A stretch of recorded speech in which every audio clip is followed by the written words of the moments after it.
चलिए जी, good evening everyone. बेटा जैसे देखिए आज हमारा मैक्रो इकोनॉमिक्स की फर्स्ट क्लास है, राइट? तो एक बार इसका सिलेबस देख लेते हैं बेटा, देन विल डिस्कस किस तरीके से हमें इसको भी एग्जीक्यूट करना है। ठीक है, अगर मैं इसकी मैक्रो इकोनॉमिक्स की बात करूं तो इसमें अराउंड बेटा 11 चैप्टर्स हैं। जी हाँ, 11 चैप्टर्स हैं बेटा। सबसे पहला चैप्टर है बेटा हमारे पास सम बेसिक कॉन्सेप्ट्स। अब इन चैप्टर्स के नाम लिख लीजिएगा या स्क्रीनशॉट ले लीजिएगा, ऑप्शन इज योर। बट आपको लिखना सबको है बेटा ये, ठीक है? Of macro economics.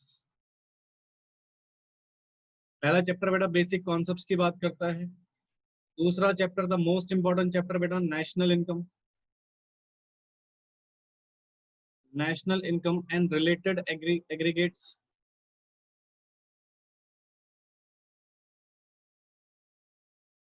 And third chapter is basically methods of calculating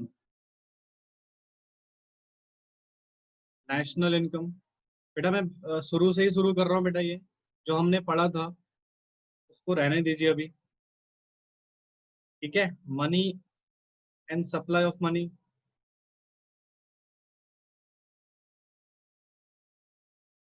banking.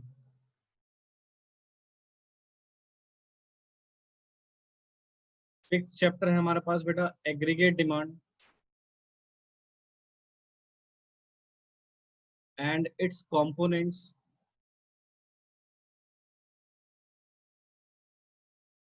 Seventh chapter है बेटा short run equilibrium output. Eighth chapter है बेटा हमारे पास short run, oh sorry, eighth हमारे पास problem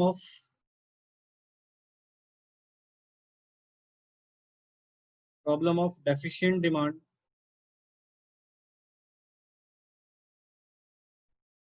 and excess demand. Ninth we are having government budget. Ten we are having foreign exchange rate. The 11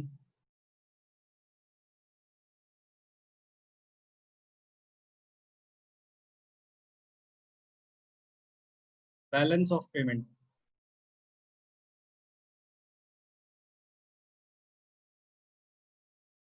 ठीक है जी, these are the basic chapters. 11 chapter है बेटा हमारे मैक्रो इकोनॉमिक्स में, जो एक एक करके बेटा इन चैप्टर्स को हमें डिस्कस करना है। ठीक है जी,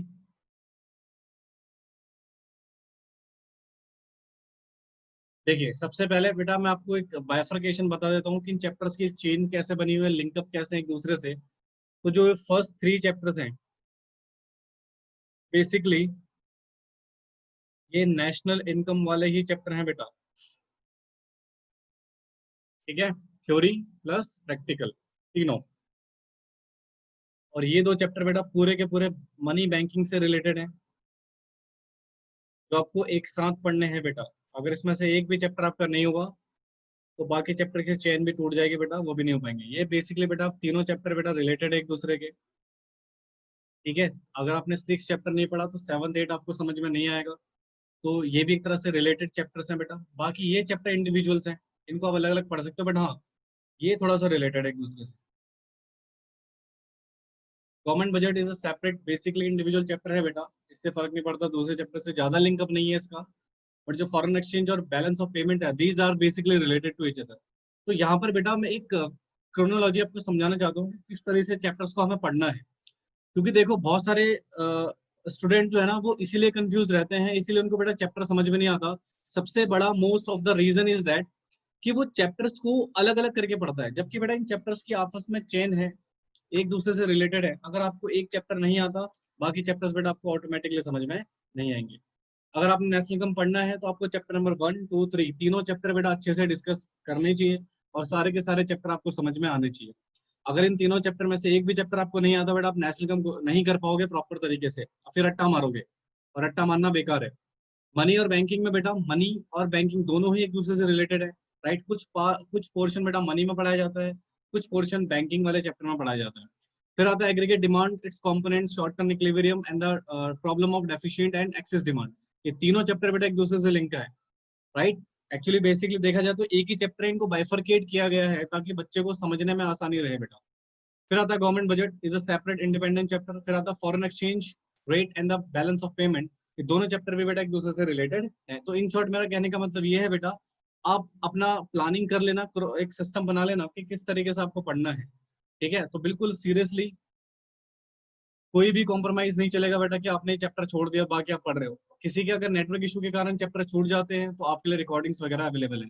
तो आज से बेटा हम जो डिस्कस करने वाले हैं ये, तो मान के चलो इन चैप्टर्स में हमारी बेसिकली कितनी क्लासेस लगेंगी। इन चैप्टर्स में बेटा मैं मान के चल रहा हूँ हमारी एटलीस्ट मान के चलना बेटा 1.5 मंथ लग जाएगा। कोशिश करूंगा इसको जल्दी रिकवर करवाने की बेटा। बट हाँ, फिर इनमें कम टाइम लगता है बेटा, मनी बैंकिंग जल्दी हो जाता है, इनमें थोड़ा टाइम लगता है, बाकी ये चैप्टर भी आपके जल्दी हो जाएंगे। तो मेजर जो टाइम लगने वाला बेटा इन 3 चैप्टर्स में लगने वाला है। तो बिल्कुल ध्यान से, कंसंट्रेशन से, प्रॉपर रिवीजन से आप इस चीज को पढ़ेंगे। एंड आई होप सो कि आप सही से पढ़ें और आपको चीजें समझ में आए, ठीक है। और अगर 21 के बाद हमारा ऑफलाइन हो गया तो फिर तो बेटर ही है बेटा। चलिए अब स्टार्ट करते हैं चैप्टर नंबर 1 के साथ। तो चैप्टर नंबर 1 बेसिकली किस चीज की बात करता है बेटा, some basic concepts of macro economics. अच्छा कोई स्टूडेंट मुझे, अच्छा आज की क्लास जो रहेगी बेटा सिर्फ इंट्रोडक्शन पे रहेगी, तो अगर आज मैं ज्यादा ना भी पढ़ाऊं तो शायद आपको प्रॉब्लम नहीं होनी चाहिए। This is the lecture number 1 और ये बेसिक पूरा का पूरा इंट्रोडक्टरी क्लास है बेटा। आज सिर्फ इंट्रोडक्शन होगा, ठीक है, सिर्फ इंट्रोडक्शन होगा। आपसे मैं कुछ चीजें पूछूंगा और कुछ चीजें मैं आपको बताऊंगा, फिर हम इसको इस तरीके से डिस्कस करेंगे, ठीक है जी। तो स्टार्ट हो आप लोग, are you ready?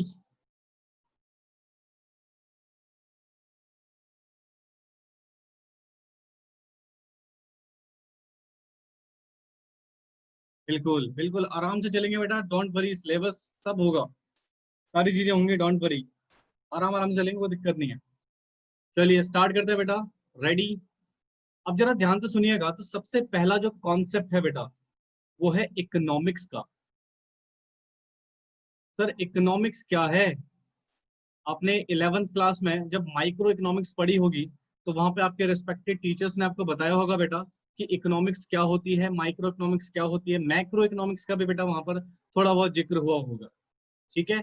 But this the basic concept. तो मैं आपको छोटा सा सिनेरियो बताऊंगा बेटा, मैं आपको यहाँ पर फिर से वो 11th क्लास में लेके नहीं जाने वाला कि मैं आपको दोबारा से इकोनॉमिक्स समझा रहा हूँ, फिर से मैं माइक्रो इकोनॉमिक्स समझा रहा हूँ, नो। मैं आपको सिर्फ बेसिक बातें बताऊंगा बेटा। हमारी जो इकोनॉमिक्स की जो प्रॉब्लम है, अगर मैं बेसिकली बात करूं इकोनॉमिक प्रॉब्लम,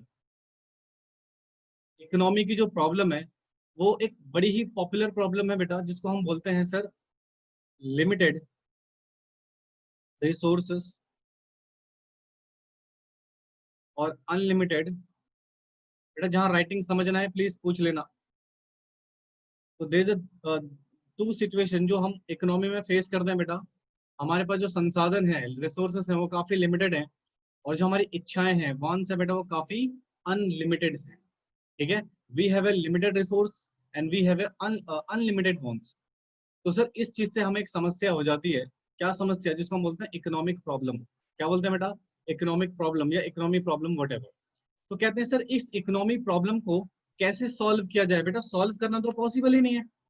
मुझे एक बात बताओ, किसी पर्सन के पास अगर मैं उसको 1 लाख रुपए उसके पास है, अगर उसकी इनकम बढ़ जाती 2 लाख हो जाती, तो हम क्या सोचे कि उसकी प्रॉब्लम सॉल्व होगी? नहीं बेटा, इनकम बढ़ गई, नालायक की वॉन्स और बढ़ जाएंगी। तो इनका तो अंत ही नहीं है ना, वॉन्स का तो कोई अंत ही नहीं है। आपकी जितना मर्जी इनकम बढ़ जाए बेटा, आपकी बॉन्ड्स तो कभी खत्म ही नहीं होने वाली। बॉन्ड्स की तो सिचुएशन ही ऐसी है। अगर बॉन्ड्स खत्म होने वाली होती तो जो हमारे अंबानी साहब हैं, राइट, उनकी तो बेटा इतना इनकम है उनके पास, फिर भी वो बिजनेस करेगा, तो उनको आराम करना चाहिए था। क्योंकि ह्यूमन बींग्स की बॉन्ड्स बेटा कभी भी खत्म नहीं होती, देयर इज अनलिमिटेड। तो सर क्या करें फिर? इकोनॉमिक्स क्या करेगा ऐसा? तो इकोनॉमिक्स बेटा सिर्फ मैनेज कर सकता है। क्या कर सकता है बेटा? मैनेज। तो सर जो इकोनॉमिक्स होती है हमारी, वो क्या करती है बेटा? मैनेज करी है, मैनेज करती है बेटा इन दो चीजों को, यानी कि मैनेज करती बेटा किस चीज को, लिमिटेड रिसोर्सेस को, लिमिटेड रिसोर्सेस को किसके साथ मैनेज करने की कोशिश करती है बेटा, अनलिमिटेड वांट्स के साथ। हमारी जो असीमित इच्छाएं हैं उनके साथ बेटा इनको क्या किया जाता है, मैनेज किया जाता है। और मैनेज करके बेटा एक ऐसा रास्ता निकाला जाता है कि एक इंडिविजुअल लेवल पे, एट इंडिविजुअल लेवल पे व्हाट विल अचीव, हमें मैक्सिमम सेटिस्फेक्शन मिल जाए। यानी कि अगर मैं हूं अपनी बात कर रहा हूं तो मैं इंडिविजुअल हो गया, तो मैं इस तरीके से अपने रिसोर्सेस का यूज करूंगा बेटा कि मुझे मैक्सिमम सेटिस्फेक्शन मिल जाए। बट कंट्री एज होल पे, कंट्री एज होल पे, पूरे देश के स्तर पे बेटा हम क्या चाहेंगे, maximum growth and social welfare. तो अगर हमें ये चीज अचीव हो रही है बेटा मैनेज करके, तो सर इन्हीं सब चीजों को मैनेज करने का काम है इकोनॉमिक्स। इकोनॉमिक्स बेटा कोई सोल्यूशन नहीं है बेटा, economics is just managing things. ये चीजों को मैनेज करती है बेटा, इस तरीके से मैनेज करती है कि अगर कोई इंडिविजुअल पर्सन इकोनॉमिक्स का यूज कर रहा है तो उसको ज्यादा से ज्यादा संतुष्टि, इनफैक्ट सेटिस्फेक्शन रिसीव हो रहा है। बट अगर देश के लेवल पे उसका यूटिलाइजेशन किया जाता है बेटा, तो उस पे बेटा मैक्सिमम ग्रोथ और सोशल वेलफेयर बेटा हम अचीव हो जाए। सर जब हम इंडिविजुअल्स की बात करते हैं उसके लिए बेटा आपने पढ़ी होगी micro economics in 11th class, right. But जब हम कंट्री लेवल की बात कर रहे होते हैं बेटा, एट कंट्री लेवल की हम बात कर रहे होते हैं बेटा, तो यहाँ पर बेटा हम माइक्रो नहीं मैक्रो इकोनॉमिक्स की बात करते हैं, जो कि आज आपको डिस्कस भी करनी है बेटा, मैक्रो इकोनॉमिक्स। तो बेसिक डिफरेंस तो सर इसी कॉन्सेप्ट से हमें समझ में आ गया कि सर किसी इंडिविजुअल प्रॉब्लम, इंडिविजुअल पर्सन की जो इकोनॉमिकल प्रॉब्लम्स होती हैं उनका बेसिक मैनेजमेंट होता है माइक्रो इकोनॉमिक्स में। सर जब बहुत सारे लोग एक कंट्री लेवल पे पर्सन होते हैं बेटा, तो उनकी इकोनॉमिक प्रॉब्लम का जो एक मैनेजमेंट निकाला जाता है वो मैक्रो लेवल पे निकाला जाता है, जिसके लिए हम मैक्रो इकोनॉमिक्स का अध्ययन करते हैं, स्टडी करते हैं। तो मैक्रो इकोनॉमिक्स बेटा सिर्फ पूरे देश की बात करती है बेटा, इंडिविजुअल पर्सन की बात नहीं करते। जबकि माइक्रो किसकी बात करती थी बेटा, सिर्फ और सिर्फ इंडिविजुअल पर्सन की, ना कि कंट्री एज अ होल की। समझ आया कुछ? हाँ भाई।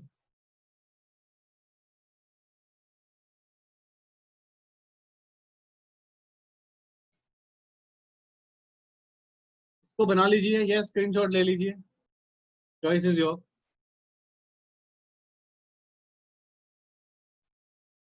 बना लो बेटा इसको।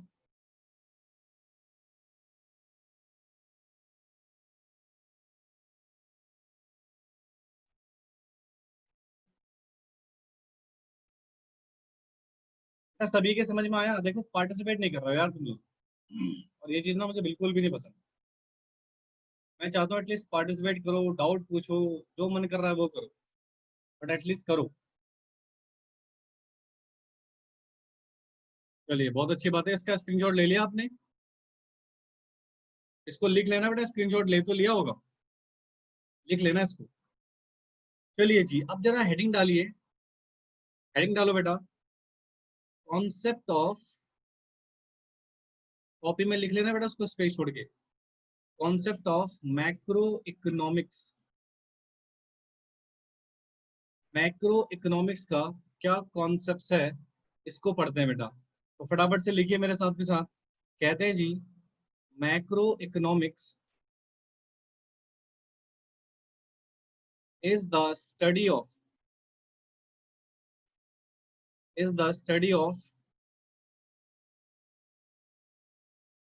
economic problem,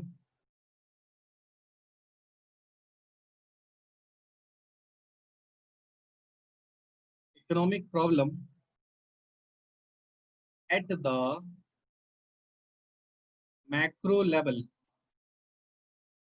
मैक्रो लेवल, या फिर हम इसको बोलते हैं at the level of the economy as whole,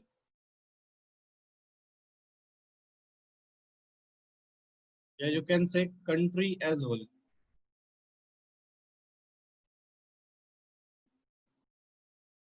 ठीक है जी। मैक्रो का अगर मैं बेसिक सिचुएशन देखूं, मैक्रो का मतलब ही होता है बेटा लार्ज। ठीक है जी। तो देखिए ध्यान से सुनिएगा क्या सिचुएशन कह रहा है। सर जो मैक्रो इकोनॉमिक्स होती है वो स्टडी करती है किन चीजों की बेटा, इकोनॉमिक्स प्रॉब्लम की। बता दियो अभी मैंने आपको इकोनॉमिक प्रॉब्लम बताया बेटा, limited resource and unlimited wants, ये पढ़ा था ना हमने। Unlimited wants limited resources, yes sir. तो सर इनका प्रॉब्लम किस लेवल पे स्टडी किया था बेटा? माइक्रो लेवल, लार्ज लेवल पे, या फिर the level of the economy as whole या कंट्री एज होल। ये तो बेसिक बात मैं आपको ऑलरेडी पढ़ा चुका हूँ बेटा, इसको नोट कर लीजिए फटाफट से।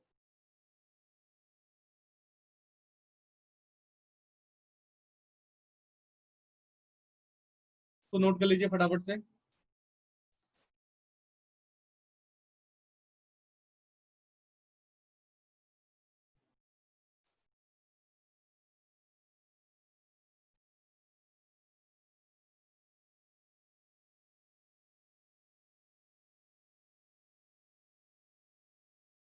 चलिए हेडिंग लिखो,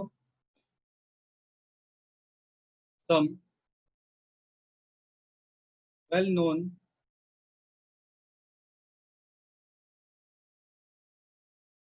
इकोनॉमिक प्रॉब्लम। और ये प्रॉब्लम बेटा मैक्रो इकोनॉमिक्स से रिलेटेड है, ठीक है।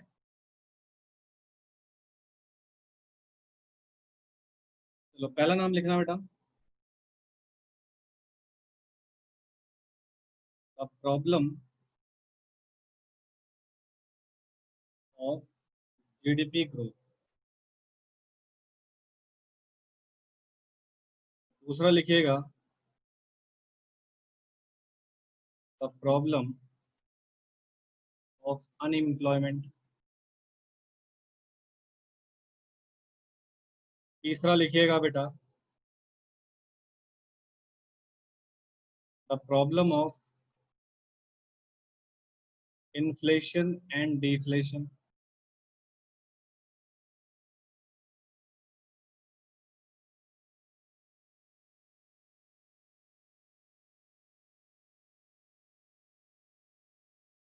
ऑफ फंड्स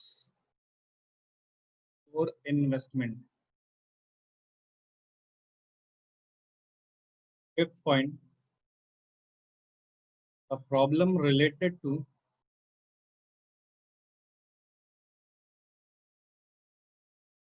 एक सेकंड रुक जा बेटा,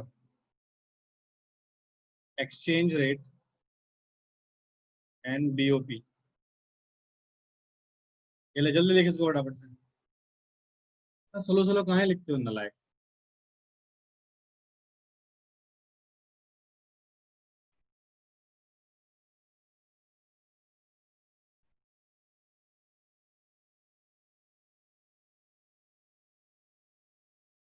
देखो ये कुछ वेल नोन प्रॉब्लम्स है बेटा इकोनॉमिक्स से रिलेटेड, ये आपके पूरे सिलेबस का पार्ट भी एक तरह से देखा जाए तो।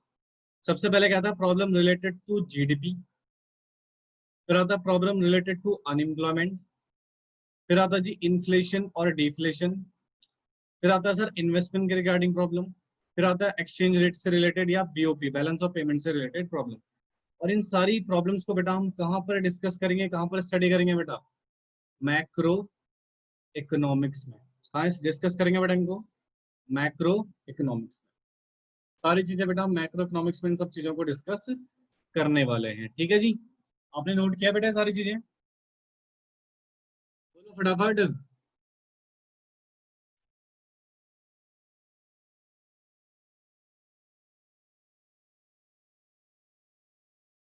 चलिए अब एक एक करके बेटा हम टॉपिक शुरू करते हैं। ये तो बेटा सिर्फ मैंने एक छोटा सा इंट्रोडक्शन आपको दिया। अब फटाफट से हेडिंग डालिए, topic number 1। Topic number 1 heading डालिए और इसमें लिखिएगा एग्रीगेट्स या basic terminology of economic system.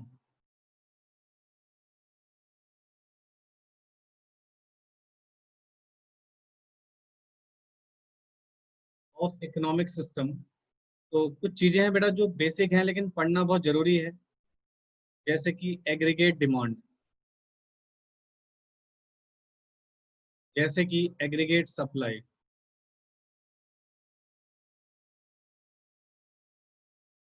जैसे कि एग्रीगेट कंजम्पशन, एग्रीगेट इन्वेस्टमेंट।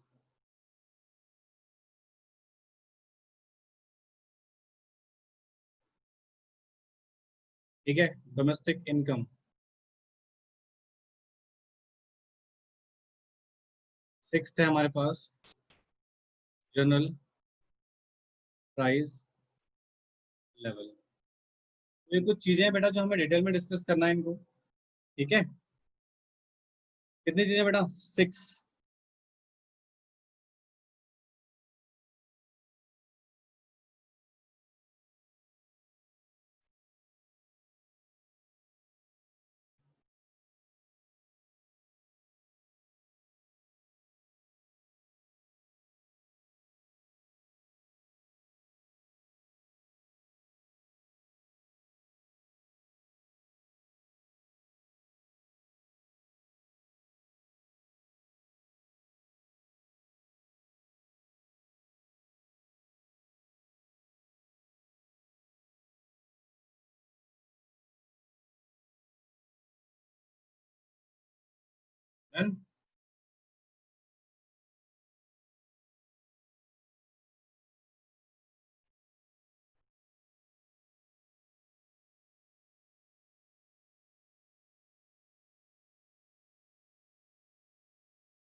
देखो बेटा, तो ये 6 पॉइंट्स हैं जो हमें डिटेल में डिस्कस करना है बेटा इनके बारे में, क्योंकि देखो ये जितने भी पॉइंट्स है ना बेटा, ये पर्टिकुलरली चैप्टर्स में आगे चल के यूज होंगे। चाहे वो एग्रीगेट डिमांड हो, चाहे वो एग्रीगेट सप्लाई हो, चाहे वो एग्रीगेट कंजम्पशन हो, चाहे वो एग्रीगेट इन्वेस्टमेंट हो, डोमेस्टिक इनकम हो, या जनरल प्राइस लेवल, ये सारी चीजें बेटा हम डिस्कस करेंगे चैप्टर्स में। ये बेसिक टर्मोलॉजी है बेटा, कुछ मीनिंग्स हैं, इनको समझना काफी इंपॉर्टेंट है। तो सबसे पहले आप हेडिंग डालिए एग्रीगेट डिमांड। सबसे पहले हेडिंग डालिए बेटा aggregate demand,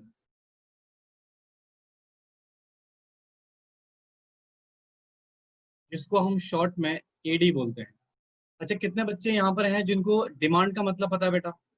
how many of you know about the concept of demand? क्योंकि अगर आपको डिमांड आता है तो ही आपको एग्रीगेट डिमांड समझ में आएगा बेटा। चलो मुझे बताओ जरा डिमांड का मतलब क्या है?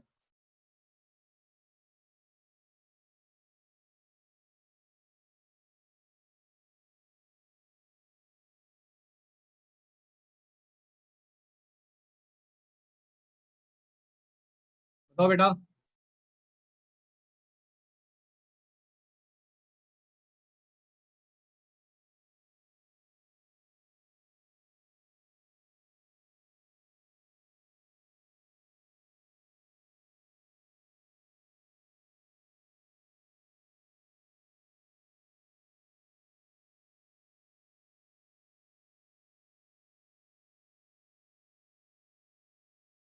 Demand is economic principal.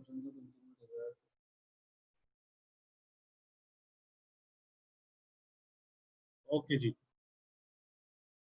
और कोई?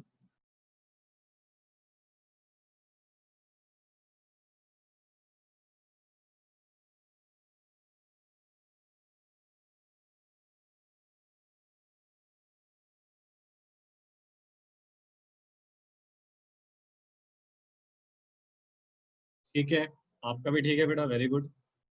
बस 2 बच्चों का आंसर आया है।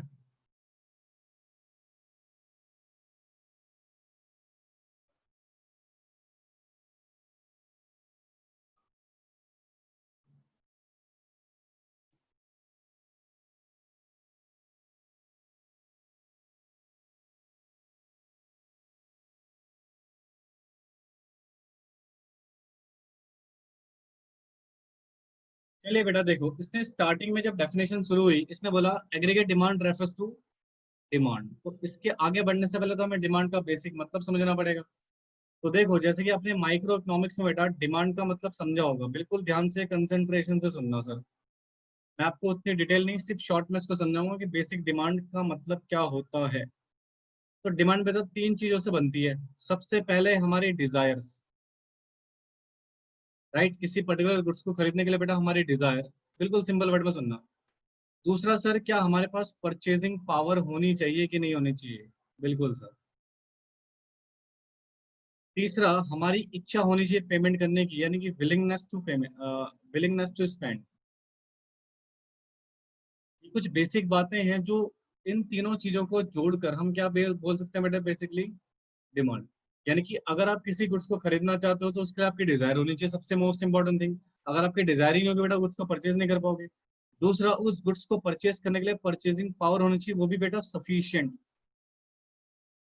सफिशिएंट का मतलब होता है किसी गुड्स की वैल्यू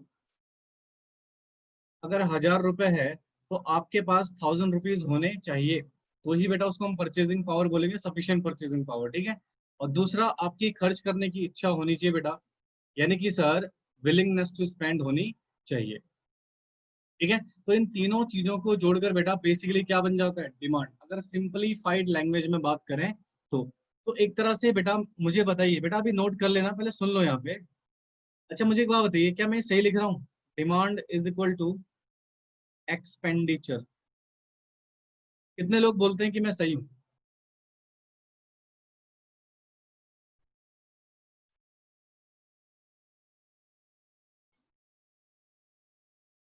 हाँ जी बोलो यार, कितने लोग मानते हैं कि मैं सही हूँ?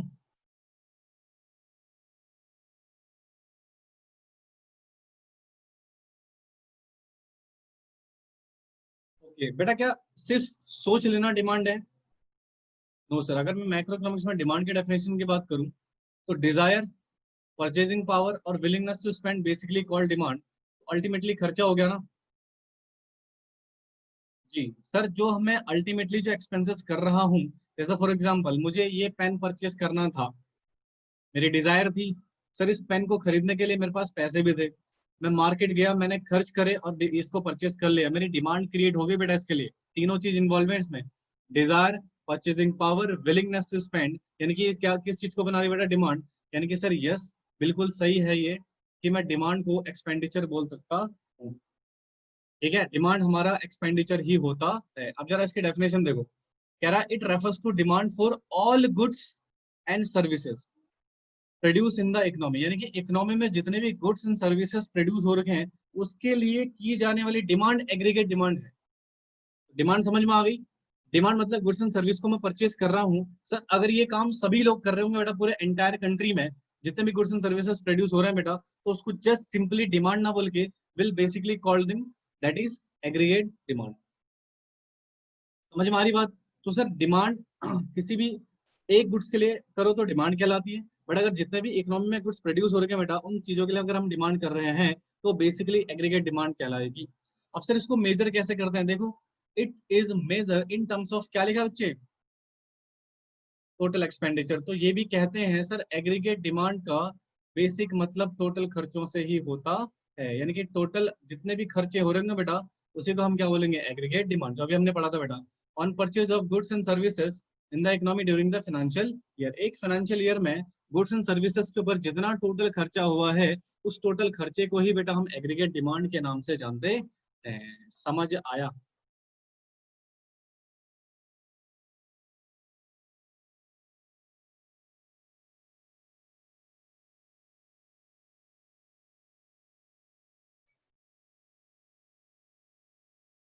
बेटा क्लियर हुआ सभी को? Everyone, please participate everyone. ठीक है, ये डेफिनेशन लिख लो फटाफट से आप लोग।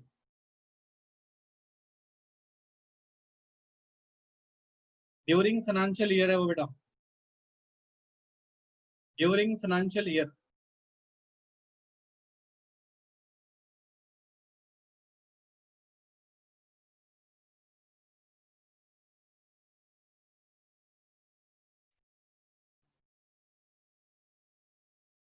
देखो बेटा इसको फटाफट से।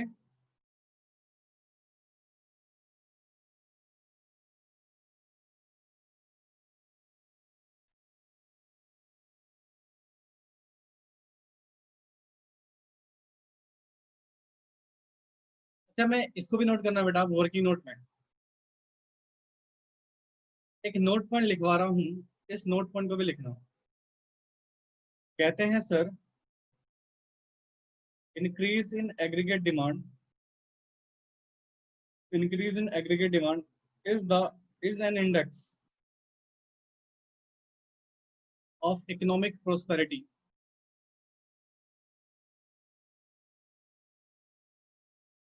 यानी कि एग्रीगेट डिमांड जितना ज्यादा बढ़ेगा उतना इकोनॉमिक ग्रोथ बढ़ेगी बेटा। यस सर, बिल्कुल करेक्ट है। तो इस नोट पॉइंट को भी लिख लेना।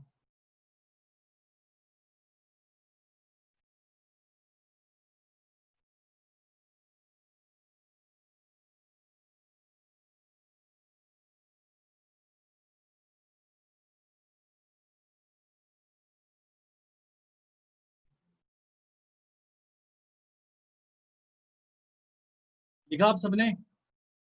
अब बेटा देखो, मैं ना आज के लिए इतना ही कराऊंगा आपको, ठीक है?